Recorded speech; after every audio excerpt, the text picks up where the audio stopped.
Bangladesh versus Pakistan দ্বিতীয় test ম্যাচের পঞ্চম দিনে দ্বিতীয় ইনিংসে 185 রানের টার্গেটে ব্যাটিংয়ে আসে বাংলাদেশ দল, যেখানে জাকির হাসান 40 রান করে 39 বলে এবং সেখানে রয়েছে 3টি 4 এবং 2টি 6-এর মার।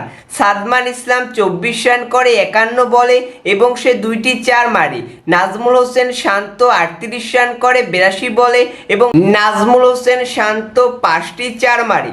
মমিনুল হক 34 রান করে 71 বলে এবং সে 4টি 4 মারে। মুশফিকুর রহিম 22 রান করে 51 বলে এবং সে একটি 4 মারে। সাকিব আল হাসান 21 রান করে 43 বলে এবং সে একটি 4 এবং একটি 6 মারে। মুশফিকুর রহিম এবং সাকিব আল হাসান অপরাজিত থেকে 6 উইকেটে বাংলাদেশ দল পাকিস্তানের সাথে প্রথমবারের মতো সিরিজ জয়লাভ করে।